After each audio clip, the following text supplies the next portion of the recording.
Donc à l'époque, un jour, je suis en train de surfer sur les réseaux et je tombe sur un groupe d'entraide. Maintenant, je vois une publication d'une meuf qui dit qu'elle se retrouve à la rue avec son enfant et qu'elle a besoin d'un hébergement, c'est une urgence. Moi, me prenant pour la mère Teresa, je lui laisse un commentaire. Donc elle voit mon commentaire, après elle m'envoie un message dans mes DM et je lui réponds. On discute et tout. Et on décide de se rencontrer. On finit de discuter le jour même, elle vient à la maison et tout. Étant donné que je vis dans un 3 pièces et que je viens de divorcer et que mes enfants n'occupent qu'une chambre, donc j'ai une chambre de libre. Étant maman solo et ayant traversé pas mal de difficultés moi aussi, et je comprenais la détresse de cette dame en fait, tu vois. Donc je lui proposais l'héberger étant donné que j'ai une chambre de libre et que elle est à la rue avec sa fille. Elle m'a fait vraiment pitié en fait dans son message. Tu vois. Quand on discute, le jour même, elle vient à la maison avec son enfant. Et je leur dis, bah écoute, la chambre elle est prête. Il y a déjà en plus un lit et tout, donc tu peux quand même rester là pour la nuit et aller chercher les restes de tes affaires là où tu les as laissées demain pour les ramener, tu vois. Donc c'est comme ça qu'on fait. Étant donné qu'elle ne travaillait pas, faut dire que sa présence m'arrangeait aussi. Et moi, mes enfants, en fait, à un moment, ils se plaignaient, ils voulaient plus aller au centre de loisirs. Donc elle a proposé de les garder les mercredis, étant donné qu'elle travaillait, qu'elle était à la maison et qu'elle s'occupait de son enfant, qu'elle pouvait aussi rester avec mes enfants, en fait. Moi, j'ai quand même hésité, étant donné que je travaille, je préférais que les enfants aillent au centre de loisirs. Mais bon, puisque elle me disait, mais non, c'est rien, laisse-les là et tout. Moi, je vais m'en occuper, on va faire des activités, tout ça, tout ça. Donc moi, je les laisse à la maison. Maintenant, il y a un mercredi où je rentre du travail, genre il est 10 heures. Faut savoir que moi, je pars au travail à 7 heures. Je rentre pas avant 16 heures à la maison. Mais ce jour-là, j'arrive à 10 heures parce que quand je suis arrivée au travail, je me sentais pas bien. Donc je rentre à la maison. Quand je rentre, j'ouvre la porte, je vais dans mon salon, je trouve un homme avec mes enfants et sa fille. Et elle-même, elle est pas là. Je comprends pas. Et je vois le mec, il est trop à l'aise en fait, tu vois. Donc je demande où elle est passée. Il me dit, ah, elle est partie à la boulangerie, elle arrive. Ok. Mais toi, t'es qui en fait? Et c'est là qu'il me fait comprendre que c'est le mec à la meuf. Je dis, ok. Bon, quand elle arrive, moi je suis déjà dans la chambre, je suis couchée parce que je me sens pas bien, tout ça. Et le soir, quand je me lève, je lui dis par contre, moi j'ai bien voulu t'héberger et tout, mais tu peux pas te permettre de ramener des hommes chez moi, tu vois. Que ce soit un homme ou des, tu peux pas te permettre de ramener des hommes chez moi en fait, tout simplement parce que je les connais pas, j'ai des enfants et encore moins laisser un homme avec les enfants en fait, tu vois. On le connaît pas, je sais pas de quoi il est capable. Elle me dit mais non t'inquiète, tu peux lui faire confiance et tout, je le connais bien, nanana. Je dis ouais mais en fait non, non, moi je laisse pas la garde de mes enfants à un homme que je ne connais pas en fait. J'aimerais que tu le ramènes plus à la maison parce qu'il y a quand même des enfants, tu vois. Je suis désolée, je sais pas que je suis tordue, mais je préfère me méfier. Quand je l'ai trouvé, vu son accoutrement, j'ai compris qu'il avait dormi à la maison en fait. Donc je me suis demandé en fait à quel moment elle l'a ramené à la maison.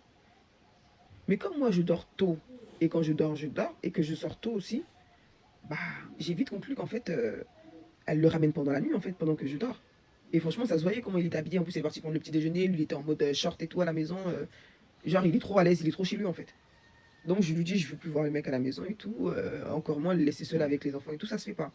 Elle m'a dit non t'inquiète j'ai compris et tout, désolé machin tout ça. Maintenant, les jours passent. Un jour, je suis prise d'une violente douleur à l'abdomen. Je me sens faible, je suis pas bien et tout. Et je me dis, merde, ça a recommencé.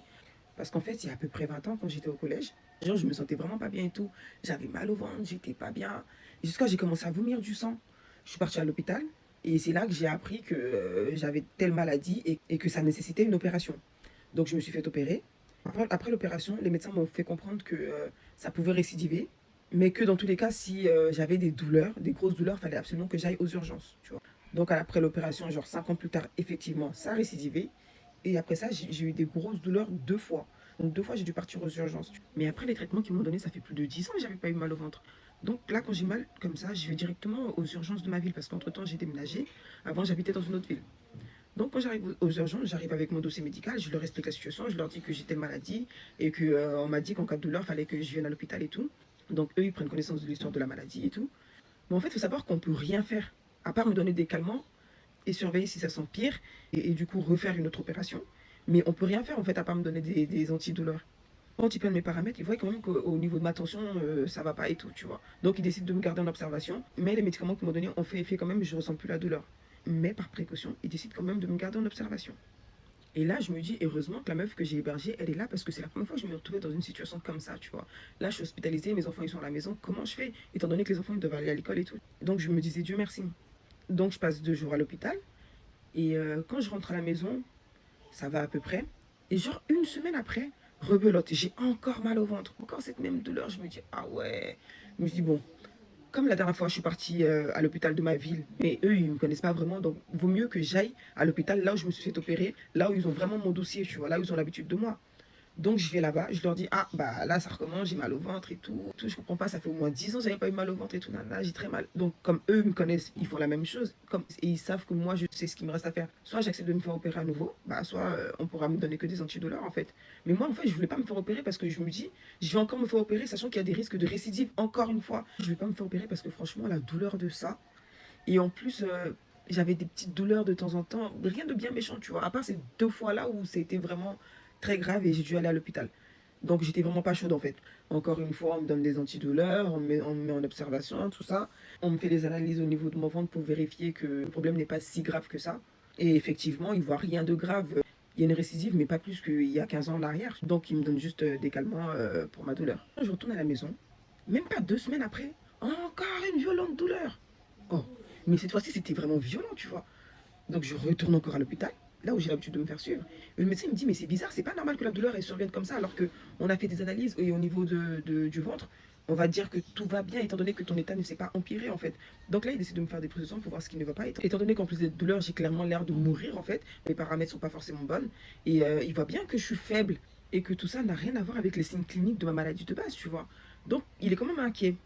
Donc là, il décide de me faire des prises de sang, des analyses, machin truc, tout ça. Donc quand ils me ramènent mes analyses et tout, ils me disent quoi? Qu'ils ont trouvé des traces de poisson, comprenez quand je dis poisson, dans mes analyses. Et je dis comment ça, des traces de poisson dans mes analyses? Bizarre. À quel moment quelqu'un a voulu m'empoisonner en fait? Mais je sais que je sors beaucoup, que j'ai mangé dans des restos, j'ai mangé de gauche à droite.